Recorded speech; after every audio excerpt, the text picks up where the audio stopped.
नमस्कार सभी कर्मचारियों और पेंशनर्स का एक बार फिर से हार्दिक स्वागत है। बड़ी खबर, जनवरी 2025 में केंद्रीय कर्मचारियों को लगेगा जोरदार झटका, फिर एक बार कम होगा डीए हाइक। जाने क्या है लेटेस्ट अपडेट, साथ ही बात करेंगे 8वें पे कमीशन से बड़ी खबर। क्या 52 लाख से ज़्यादा केंद्रीय कर्मचारी और 65 लाख से अधिक पेंशनर्स को करना होगा और इंतज़ार? क्या है 8वें वेतन आयोग पर केंद्र सरकार का प्लान? साथ ही बात करेंगे केंद्रीय कर्मचारियों और पेंशनर्स की सैलरी और पेंशन बढ़ोतरी को लेकर आई जबरदस्त अपडेट। साथ ही बताएंगे हो गया खेला, 18 महीनों के डीए एरियर को लेकर आ गई बड़ी अपडेट। इस दिन खातों में क्रेडिट हो सकता है बकाया एरियर। साथ ही बात करेंगे पेंशनर्स की पेंशन बढ़ोतरी सहित क्या पत्नी की जगह बेटी को मिल सकती है पिता की पेंशन? जानिए क्या कहता है नियम। साथ ही बात करेंगे फिटमेंट फैक्टर और न्यूनतम वेतन सहित न्यूनतम पेंशन को लेकर आई है गुड न्यूज़। यदि जानकारी पसंद आई तो वीडियो को लाइक कीजिएगा, चैनल पर पहली बार आए हैं तो प्लीज़ चैनल को सब्सक्राइब कीजिएगा, क्योंकि आपसे जुड़े तमाम तरह के महत्वपूर्ण आदेश वीडियो और इन्फॉर्मेशन हम यहाँ पर लाते रहते हैं। दोस्तों वीडियो को लाइक करना बिल्कुल ना भूलें, आपका एक लाइक हमें मोटिवेट करता है आपके लिए महत्वपूर्ण इन्फॉर्मेशन खोज लाने के लिए। तो अभी से अपनी तरफ से प्यार भरा लाइक कर दें। तो पहली बड़ी खबर की बात कर लें तो केंद्रीय कर्मचारियों और पेंशनर्स के लिए अच्छी खबर नहीं है। नए साल यानी जनवरी 2025 में उन्हें जोरदार झटका लग सकता है। महंगाई भत्ता में अब तक का सबसे कम उछाल देखने को मिला है। महंगाई भत्ते में पिछले 3 साल की तुलना में सबसे कम बढ़ोतरी होने का अनुमान है। दरअसल केंद्र सरकार हर 6 महीने में महंगाई भत्ता बढ़ाने का फैसला AICPI इंडेक्स के आधार पर करती है। सितंबर 2024 तक के आंकड़ों के मुताबिक कर्मचारियों के जनवरी 2025 में बढ़ने वाले महंगाई भत्ते में 2 से 3% की बढ़ोतरी होने के आसार हैं। मौजूदा आंकड़ों के हिसाब से केंद्रीय कर्मचारियों का डीए 54.49% पहुंच चुका है। हालांकि अक्टूबर, नवंबर और दिसंबर के आंकड़े आना बाकी है। लेबर ब्यूरो की तरफ से जारी हुए आंकड़ों के मुताबिक सितंबर 2024 तक AICPI इंडेक्स 143.3 पर है। इसके हिसाब से सितंबर तक का महंगाई भत्ता 54.49% हो चुका है। अभी अक्टूबर, नवंबर, दिसंबर के नंबर आना बाकी है। हालांकि अक्टूबर और नवंबर के नंबर जारी हो जाने चाहिए थे, लेकिन इसमें देरी हुई है।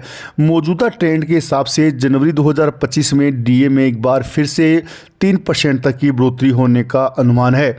जुलाई 2024 से डीए 53% है। जनवरी 2025 में संभावित डीए 53% से बढ़कर 56% हो जाएगा। मौजूदा ट्रेंड को अगर देखें तो अक्टूबर में इंडेक्स का नंबर 143.6 पर पहुंचने का अनुमान है। इससे केंद्रीय कर्मचारियों का महंगाई भत्ते का काउंट 54.96% पहुंचेगा। वहीं नवंबर में इसी ट्रेंड के हिसाब से इंडेक्स 144 अंक को छू सकता है। इससे महंगाई भत्ता 55.41% हो सकता है। वहीं दिसंबर 2024 तक इंडेक्स 144.6 अंक पर ट्रेंड होता दिखाई देगा। ऐसे में महंगाई भत्ता 55.91% होने का अनुमान है। ऐसी स्थिति में केंद्रीय कर्मचारियों को एक बार फिर 3% पे ही संतोष करना पड़ेगा। नए साल में नई उम्मीद को झटका लग सकता है। 7वें पे कमीशन के अनुसार आपकी बेसिक न्यूनतम जो कि 18,000 रुपये है, 56% डीए और डीआर होता है तो आपको 2025 में 10,080 रुपये प्रति महीना डीए मिलेगा। वहीं जुलाई 2024 तक डीए 18,000 गुणा 53% बराबर 9,540 रुपये मिलता है। यानी कि प्रति माह 540 रुपये का आपको बेनिफिट देखने को मिलेगा। इसी प्रकार से पेंशनर्स की पेंशन में भी ऐसा बेनिफिट देखने को मिलेगा।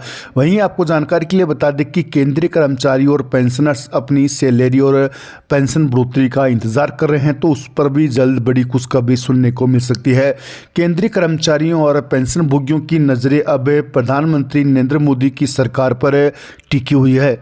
दरअसल ऐसी संभावना है कि सरकार जल्द ही 8वें वेतन आयोग का गठन कर सकती है।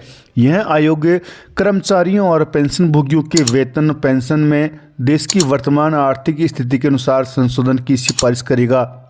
हालांकि सरकार की तरफ से ऐसी कोई पुष्टि नहीं की गई है, लेकिन अनुमान लगाया जा रहा है कि आगामी केंद्रीय बजट 2025-26 के दौरान ये घोषणा की जा सकती है। यदि इसे मंजूरी मिलती है तो नए बदलाव जनवरी 2026 से लागू हो सकते हैं। NCJCM ने सुझाव दिया है कि केंद्रीय कर्मचारियों का वेतन 2.86 फिटमेंट फैक्टर के आधार पर बढ़ाया जाए। यदि इसे लागू किया जाता है तो वेतन 2.86 गुना तक बढ़ सकता है। इसे न्यूनतम वेतन 7,000 रुपये से बढ़कर 18,000 रुपये किया गया था जब 7वां वेतन आयोग लगा था। यदि 8वें वेतन आयोग में फिटमेंट फैक्टर को 2.86 किया जाता है तो न्यूनतम वेतन 18,000 रुपये से बढ़कर 51,480 रुपये हो सकता है।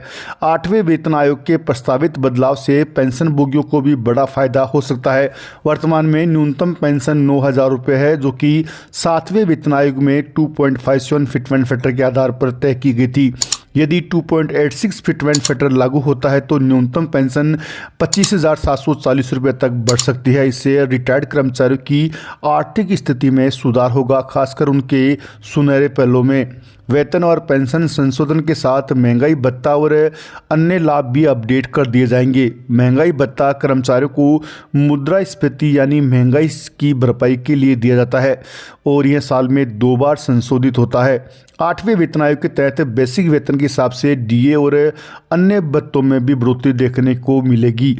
वहीं आपको जानकारी के लिए बता दें कि सरकार अगले साल अप्रैल में यूनिफाइड पेंशन स्कीम लागू कर सकती है।